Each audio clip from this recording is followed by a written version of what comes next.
Welcome to WhiskyCast, cask strength conversation featuring news and interviews from the world of whiskey. I'm Mark Gillespie. This is episode number 949 for May 15th, 2022. Coming up in a few minutes. Really, I guess I was in the position for about 3 weeks before I ran into a girl that we worked with, and she said, she hugged me and she said, "I'm so proud of what you're doing for women here in Lynchburg." Last year, Lexie Phillips became the first woman to serve as Assistant Distiller at Jack Daniel's, the highest-ranking woman in the distillery's history. I caught up with her the other night in New York City. Our conversation is coming up later on WhiskyCast In-Depth. We'll also have the What I'm Tasting This Week department, Your Voice, and on Behind the Label.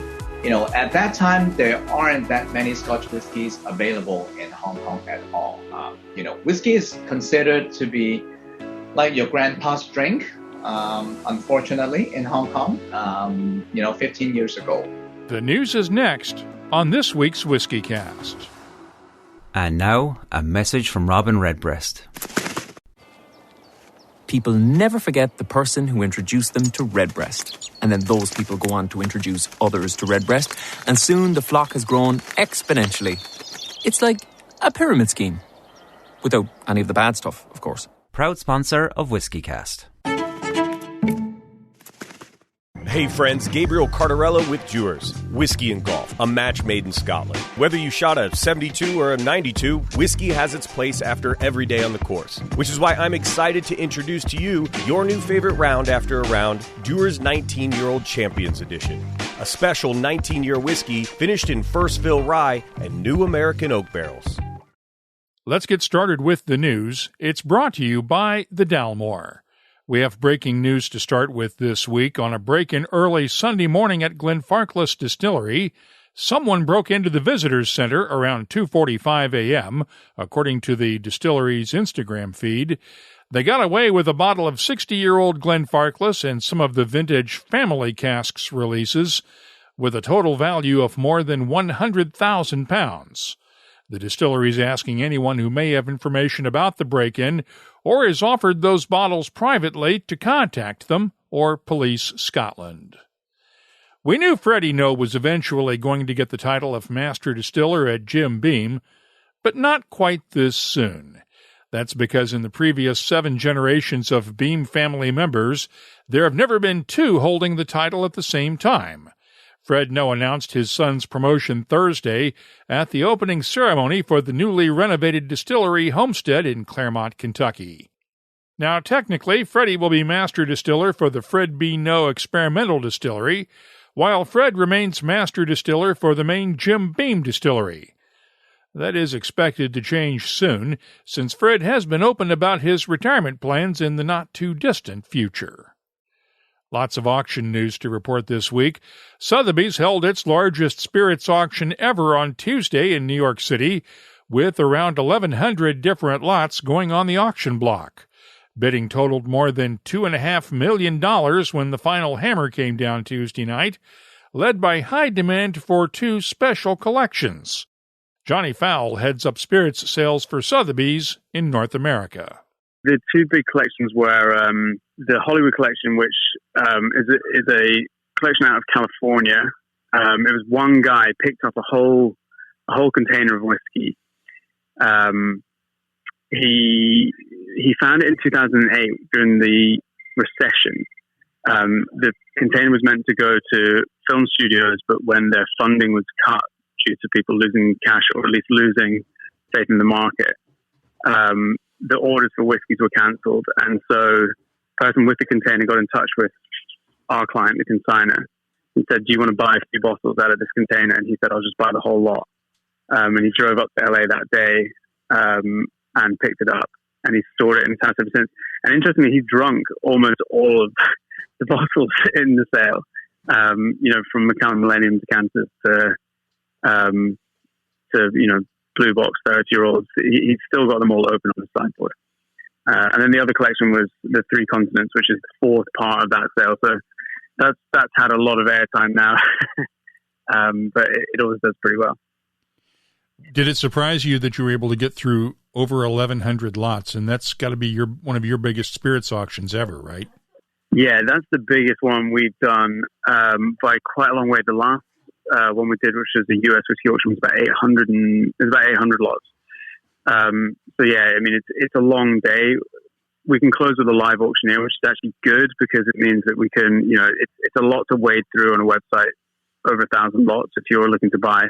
So I think being able to just walk through each lot sequentially, one by one, means that everyone gets the opportunity to bid on whatever, and every single lot in the sale gets highlighted equally. So whether you're bidding on a Macallan Millennium decanter for $40,000 or a Longmorn G&M Connoisseur's Choice for $300, then everybody's getting the opportunity to buy whiskey across the board. What does this tell us about the state of the auction market? It looks good to me. It looks pretty good. I think that we found that selling this auction, it was slower to pick up. So the day before the auction, we had fewer lots sold and at a lower price point than we normally find. But I guess this is just the result of having a live auction. Everybody knew that the action comes on the day. So going into the auction, we were confident that it would do well, but slightly apprehensive just about the progress.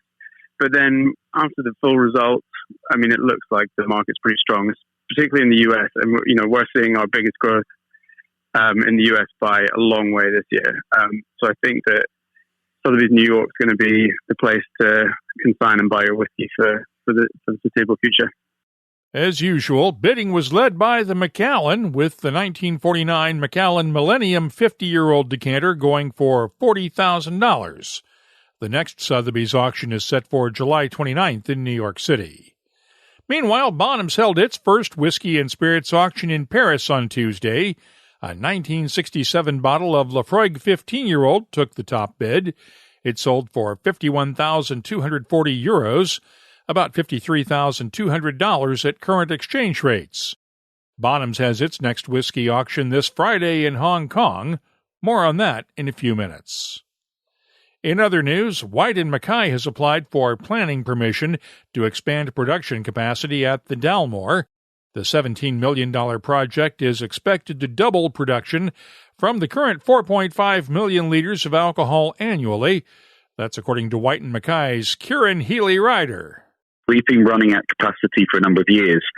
The plans that we've lodged with the planning authority, so if it was approved, we'd be looking at a second still house with the same capacity on top, but we wouldn't necessarily producing to that total capacity. We want to take our time, so you would expect us to be increasing capacity slowly over a number of years. How long do you expect the construction to take? To be honest, I think it's very dependent on availability of local supplies, local contractors. We're in a situation at the moment in Scotland where supply chains are quite complicated, so we're talking about somewhere in the region of 3 years, but it could be a little bit less than that. We are looking, we've got a local appointed partner from an engineering standpoint, also for whiskey making consultancy, so that's coming through Forsyth, who are commonly used across the distillery projects in Scotland. And we've appointed 360 Architecture, who have an office locally. So that's all in place. Once the planning permission is granted, we'll then look to the next level of planning. And then from there, we're talking about 2 to 3 years. The project will also include visitors center upgrades, building on the last upgrade there in 2018. Full disclosure, the Dalmore is a sponsor of WhiskyCast. In the U.S., we have a couple of craft distilleries on the move.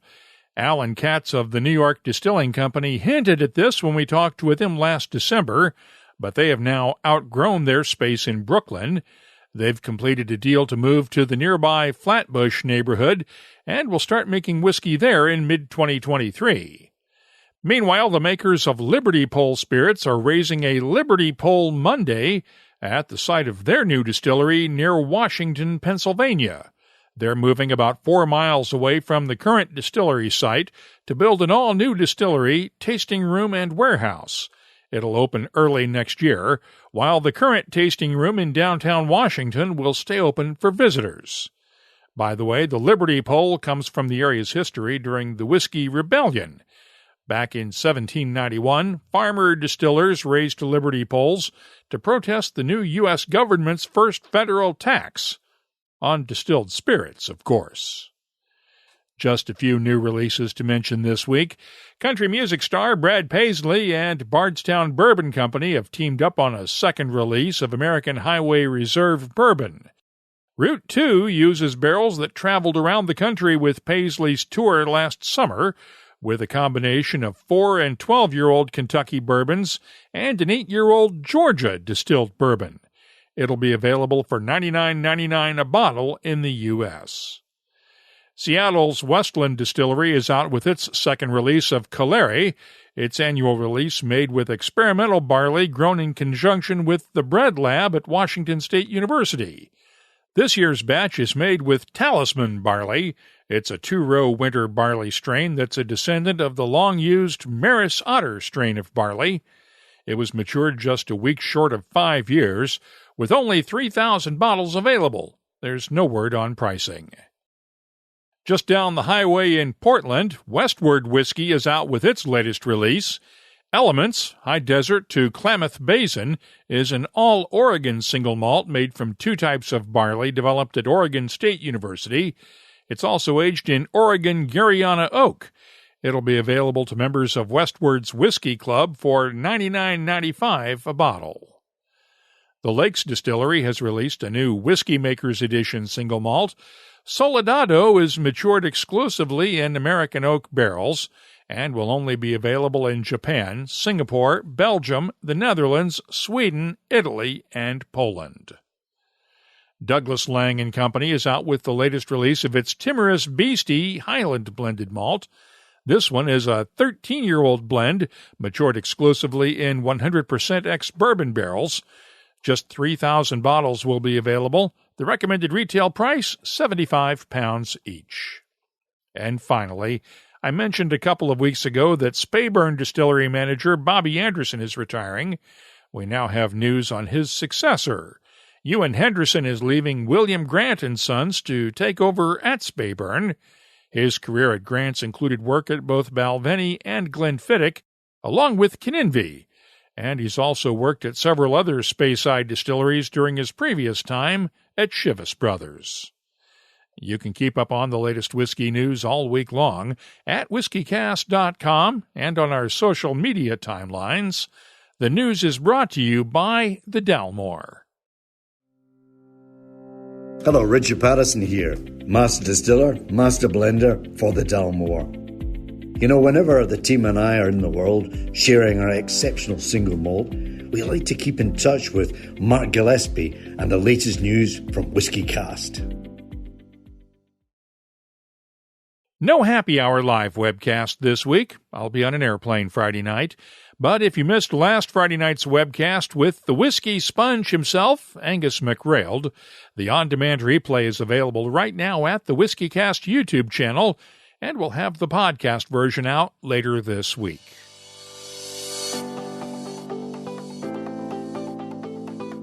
Time now for the WhiskyCast calendar of events, brought to you by Catoctin Creek Distilling. Tickets went on sale this week for the Kentucky Bourbon Festival in September, and we got word this week that the Whiskey Fringe will return in Edinburgh, Scotland, August 12th through the 14th. Tickets will go on sale May 25th through Royal Mile Whiskies in Edinburgh. Tickets are still available for Whiskey Live London this coming weekend, along with Whiskey Live in Canberra, Australia, May 27th and 28th. Of course, the Isla Malt and Music Festival runs from the 27th through June 4th. Big Smoke meets Whiskey Fest is in Hollywood, Florida on the 28th of May, and Holyrood Distillery in Edinburgh hosts the Mashup Beer and Whiskey Festival June 3rd through the 5th. Finally, Whiskey Live Dublin takes place June 10th and 11th in Ireland's capital city. If you're organizing a whiskey event anywhere in the world, let us know about it. We'll be glad to add it to the more than 100 events around the world on our searchable calendar at whiskycast.com. It's brought to you by Catoctin Creek Distilling, makers of the Virginia Rye Whiskey. You'll find their Roundstone Rye at fine whiskey shops in 26 U.S. states, 3 continents, and online. Visit the new BuyVirginiaRye.com site for more details, and please drink responsibly. Dewar's Champions Edition 19-year was produced in partnership with the USGA by Master Blender Stephanie McLeod for the 122nd U.S. Open to commemorate the site at Brookline where American Francis Ouimet won the legendary 19th U.S. Open in 1913, sparking a golf boom in the United States. Prior to bottling, this limited edition 19-year whiskey goes through Dewar's time-honored double-aging process and then takes things up a notch by being finished in new American oak barrels and first-fill rye casks. The result? Well, a Scotch whiskey that is as rich and complex as the great game of golf. Dewar's 19 years about celebrating those days on the links, bonding with friends and family, forging new friendships, and hopefully keeping on the short stuff and out of the cabbage. This whiskey honors the U.S. Open's mantra of from many, one. From many barrels, one truly championship whiskey. WhiskyCast In-Depth is brought to you by Mortlock and the Classic Malts lineup. We really shouldn't be surprised anymore when distilleries put women in high-ranking positions. After all, women have been making whiskey for a long, long time. But it was still noteworthy in March of last year when Jack Daniels promoted Lexie Phillips to the post of Assistant Distiller, working alongside Master Distiller Chris Fletcher. Not just because Lexie's a woman, but because she's the latest generation of her family to work at the distillery over decades. And let's face it, Jack Daniels still has a bit of the old macho image from those earlier years to overcome. I caught up with Lexie Phillips the other night in New York City at a release event for the distillery's 2 new bottled-in-bond whiskeys. So give me the origin story, Lexie. How'd you wind up distilling in the first place? Well, I guess you could say family kind of got me into it. So I've had over 24 family members, past and present, who's worked at the distillery, starting right after Prohibition, my great-grandfather, and then it just trickled through the family. So from there, I started in quality control, worked with several past whiskey makers, and their stories of the still house made me just fall in love. I mean, I've got an ag background, so I'm not afraid of hard work, manual labor. Went up to the still house and fell in love with it. Everything about our process, the hard work it takes to turn grain into 140 proof and get it through charcoal mellowing, absolutely loved it. Give me a sense of what it means to you to be Assistant Master Distiller to Fletcher here. It is such an honor. You know, at first it was kind of it's a dream. It's a dream job. You know, something it's hard to even really prepare for. Because, you know, growing up we knew Jimmy Bedford, Jeff Arnett, Chris Fletcher, but I never knew I'd have the opportunity to work side by side with one. So really, I guess I was in the position for about 3 weeks before I ran into a girl that we worked with, and she said, she hugged me and she said, "I'm so proud of what you're doing for women here in Lynchburg." And that's kind of when it sunk in that I'm the first woman to hold this job. And I mean, it still almost brings just chills to my arms because I mean that is a huge thing in Lynchburg, and I am just overcome with pride on that. And it really is a thing within Brown-Forman between not only you, but I'm thinking Jackie Zykan at Old Forester, Elizabeth McCall at Woodford Reserve, Rachel Berry on the Scotch whiskey portfolio. It seems like Brown-Forman has really done a lot to try to bring women along in this path. They really have. You know, I think it is amazing that we can highlight women because women have truly been in this industry for thousands of years. I mean, there's cuneiform tablets talking about women making beer 4,000 years ago. So we've always been doing this, but now we actually get to start leading companies, being the face of the company, and making big decisions.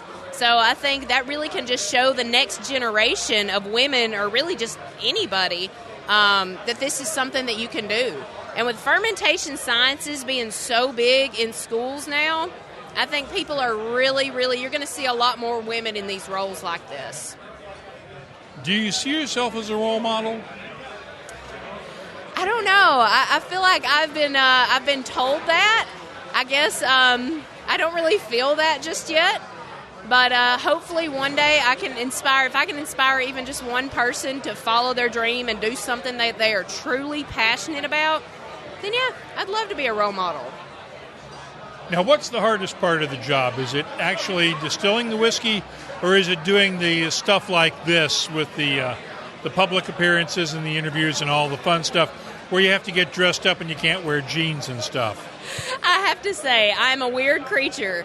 This is harder for me than distilling. I am not a natural public speaker at all, so that has taken so much growth. I'm a jeans and T-shirt kind of girl, but I'm definitely coming around because events like this are starting to be more fun than stressful. So it's been a really exciting path, because don't get me wrong, distilling's really hard. It's hard on your body, but it just takes a different mind frame to be able to talk about it in ways that people can understand. How so? Most of us understand the basics, but we don't really understand the technical stuff, right? Right. I think it's the more technical, like in the weeds stuff. Just some of the terminology we use at the distillery, I can get down and tell you every inch of our distillery, and people just glaze over. So you kind of got to tell them the fun parts of it while truly capturing the whole story of the process. So that was kind of the hard part of getting all the, I'll say, the fluff that people don't really care as much about, getting that out and getting straight to the goods of it. Let's talk about the new whiskeys now, the Triple Mash and the Jack Daniel's Bonded. This is, as far as I can recall, the first time we've had a Bonded and Bond Jack Daniel's whiskey. So we did have one, we do still have one in Global Travel Retail, and it is a bottled and bond, but it is really the same liquid as the old number 7, traditional Jack Daniel's Black Label. But this one is actually different. So what we did is went in and selected darker whiskeys from darker barrels, and that is what's going to give you a lot more character in that whiskey.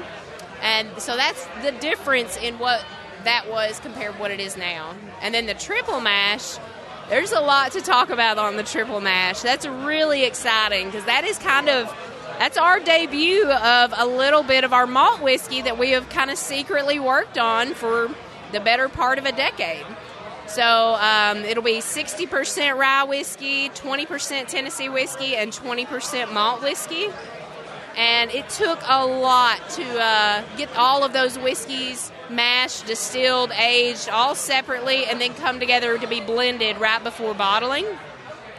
So American blended whiskey is one of the loosest regulations out there, as I'm sure you know. You only really have to have about 20% whiskey in there, and then you can put grain-neutral spirits in there.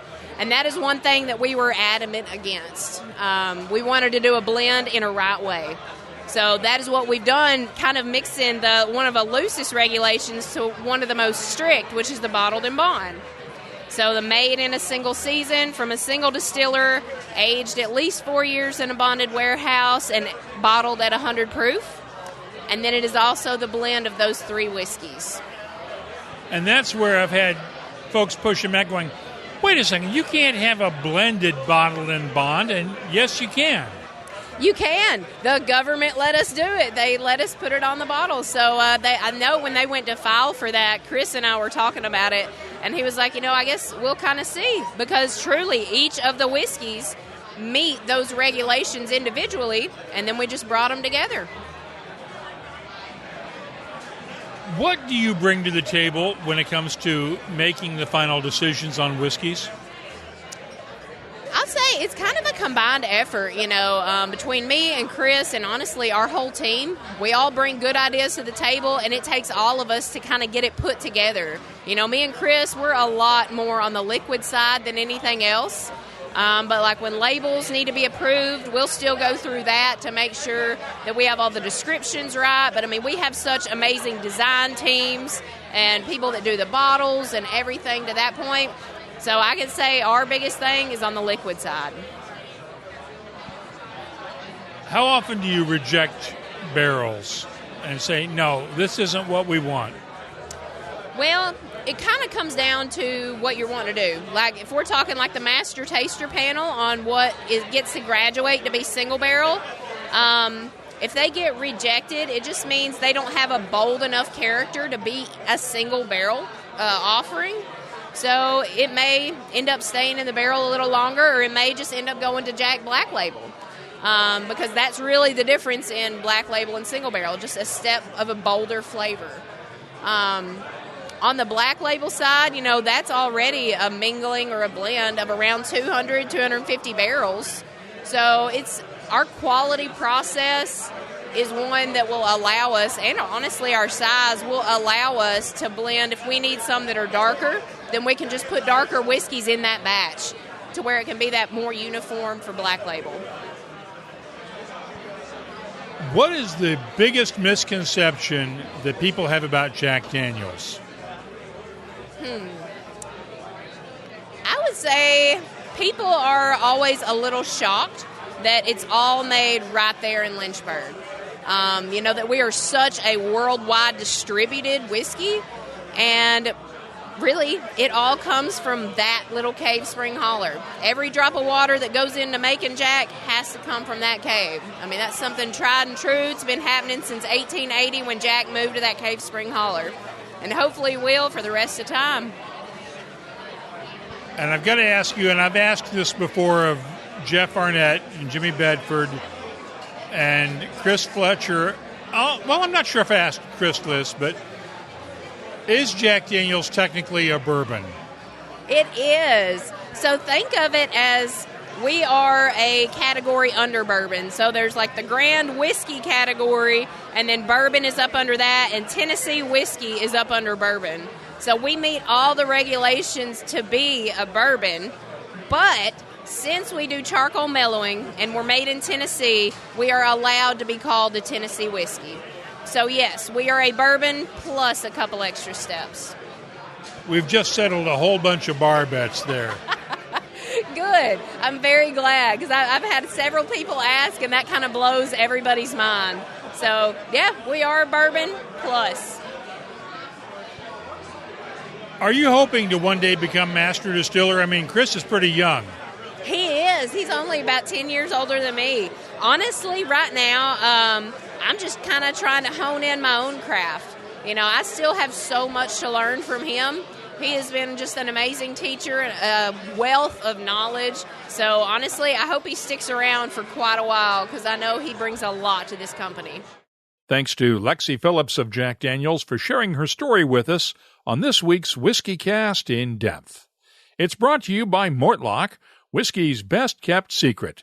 Hidden away for decades in some of the world's most famous Scotch whiskies, comes a single malt inspired by an original for a fortunate few. Discover the entire Mortlock lineup at malts.com. The What I'm Tasting This Week department is brought to you by Sagamore Spirit. Let's start off with those two new Jack Daniels whiskeys. Jack Daniels Bonded is, of course, bottled at 50% ABV. The nose has touches of caramel, honey, dried fruits, and a touch of wood spices. The taste has a good balance of spices with a nice underlying sweetness, as notes of clove, white pepper, and allspice lie on top of red apples, caramel, and peach cobbler. The finish is long and dry with lingering spices, and I'm scoring the Jack Daniels Bonded Tennessee whiskey a 92. Now, the Jack Daniels Triple Mash is the first bottling to include some of the malt whiskey they've been distilling for a few years now in Lynchburg, along with rye and some of that bonded Tennessee whiskey. All three components are bottled in bond, 50% ABV, as always. The nose has hints of apple pie, malt, and toffee sweetness, along with subtle touches of baking spices. The taste has a nice balance of sweetness and baking spices with red apples, honey, and hints of barley, sugar, and vanilla that come out as the spices fade. The finish is long, sweet, and slightly dry. I'm scoring the Jack Daniels Triple Mash a 93. I'll have more tasting notes in just a minute, but first, this week's tasting notes are brought to you by Sagamore Spirit Rye Whiskey. They're reviving the tradition of Maryland-style rye at their waterfront distillery in Baltimore. Their award-winning rum cask finish rye just received accolades at the San Francisco World Spirits Competition. It's rye whiskey finished in Jamaican and South American rum barrels, displaying mingling notes of ripe banana, bright pineapple, rich vanilla, and bruleed sugar, ideal for a rye garita. Visit SagamoreSpirit.com to sign up to become a whiskey thief and get updates on their seasonal releases. And please drink responsibly. Of course, the month of May has a special meaning for me. I grew up in Indiana watching the Indy 500 every year and had the chance this week to taste 3 whiskeys from Indiana distilleries not named MGP. Lost Lantern Whiskey will be releasing a single-barrel bourbon from Huber's Starlight Distillery in southern Indiana next month. It's bottled at 58% ABV, and the nose has touches of black cherries, dried flowers, honey, and caramel. The taste is thick and chewy with subtle spices and notes of caramel apples, honey, and vanilla lingering in the background. The finish is dry with lingering spices, touches of dried fruits, and just a hint of oak. I'm scoring the Lost Lantern Huber's Starlight Distillery single-barrel bourbon a 91. If you served in the U.S. military, the term MRE, or meal ready to eat, probably still gives you nightmares, or stomach aches as the case may be. The ex-military founders of Hotel Tango Distillery in Indianapolis have a sense of humor, which is why they named their flagship whiskey Bourbon Ready to Drink, complete with a military-inspired label. It's bottled at 45% ABV. The nose is warm and gentle with subtle touches of spice and oak, dried fruits, honey, caramel, and hints of leather and tobacco. The taste is tart and slightly fruity with ripe apples and peaches, touches of white pepper and allspice, and a hint of linseed oil. The finish has spices that linger nicely, along with sweet touches of honey and caramel underneath. I'm scoring Hotel Tango's Bourbon Ready to Drink an 88. I've mentioned before that I went to high school in Nashville, Indiana, in the heart of Brown County in south-central Indiana. Hard Truth Distilling opened up a few years ago, just over the hill from my old high school, the one where I slept through most of my chemistry classes each afternoon.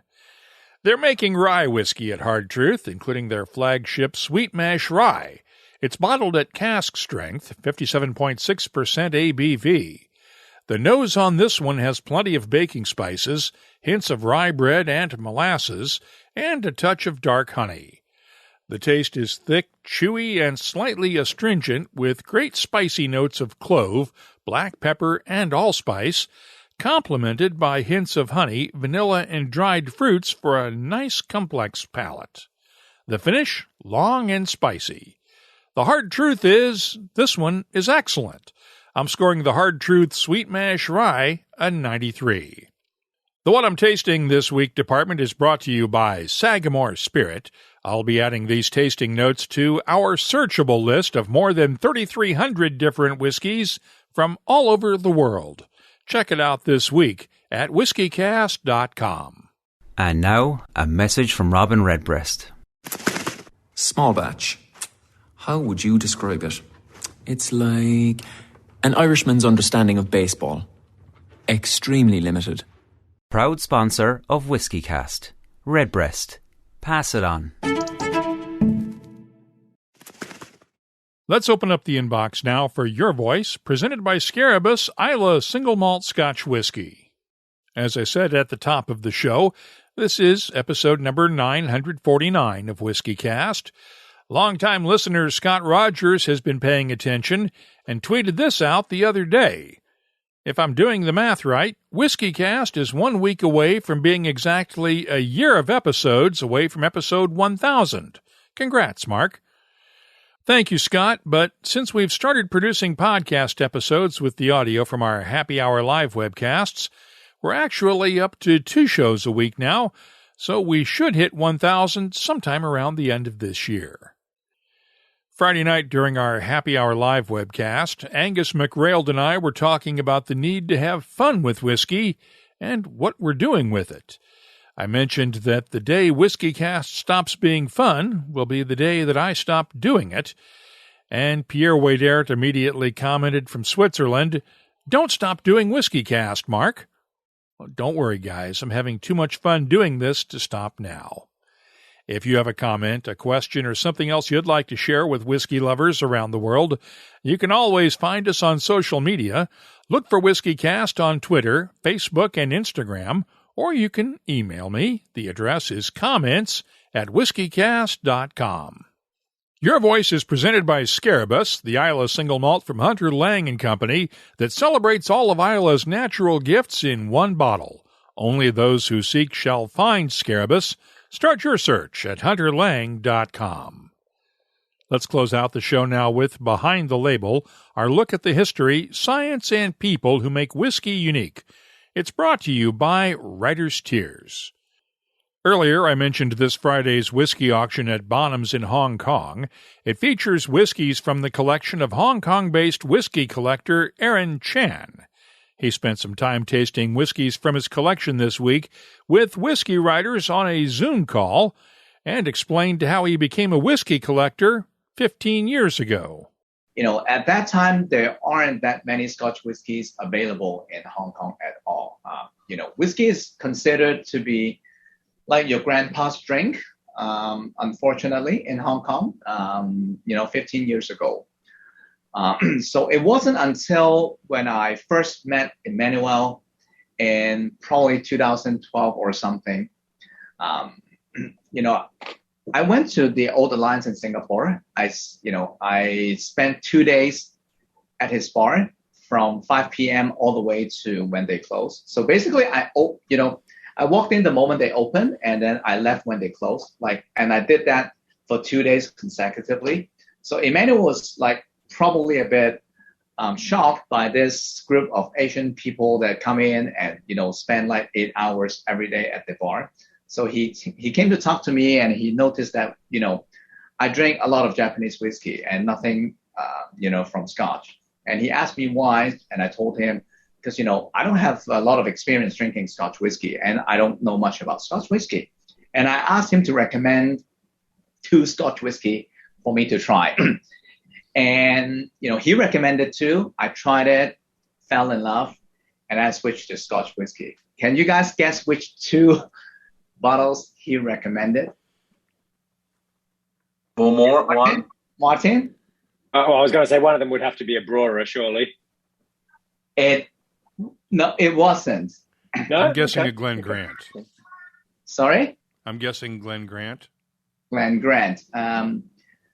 No, unfortunately. I should have discovered Glen Grant much earlier if he, showed me Glen Grant. It was funny, considering someone that hasn't have a lot of experience trying Scotch whiskey. The 2 bottles that he recommended me, the first one was the Black Bowmore First Edition. And the second one was a Bowmore 1967 50% OB. Of course, I was completely sold because he just gave me, some of the best whiskeys, some of the best Scotch whiskeys that were ever made. So it was interesting. So starting from that point, I started to drink Scotch whiskey as well as Japanese whiskey. And, that's how I slowly built up my whiskey collection. By the way, that lesson came at one of the world's great whiskey bars, Old Alliance in Singapore, under the tutelage of founder Emmanuel John. We have a link to the Bonham's auction catalog in the show notes for this episode at the WhiskyCast website. It's worth looking over to see just how a collection develops over time. If you have something you'd like us to look at on an upcoming episode, just use the contact form at whiskycast.com to get in touch with us. Behind the Label is brought to you by Writer's Tears. Writer's Tears Copperpot, an 18th century style of premium Irish whiskey, blended from single pot still and single malt. Like yourself, it's one of life's treasured rarities, and what's rare is wonderful. Writer's Tears Copperpot.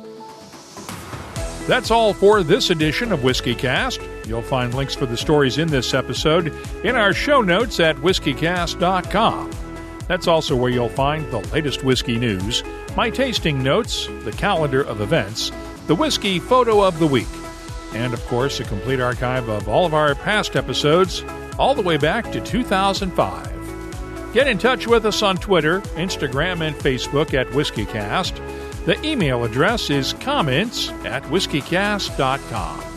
I can't think of a better way to celebrate a round of Whiskey Cast or golf than with a Dewar's 19-year-old Champions Edition. Here's to another round, friends. Cheers. And now, a message from Robin Redbreast. You know, people always ask me, does Redbreast go better with ice or without? Would it go well with figs, dark chocolate, apple crumble? Is there one particular thing I should enjoy it with? I tell them, yeah, other people. Proud sponsor of WhiskyCast. WhiskyCast is a production of Cask Strength Media, copyright 2022, and comes to you from the charming, yet regrettably dry town of Haddonfield, New Jersey. I'm Mark Gillespie, reminding you that when you drink, please drink responsibly. Thanks for listening.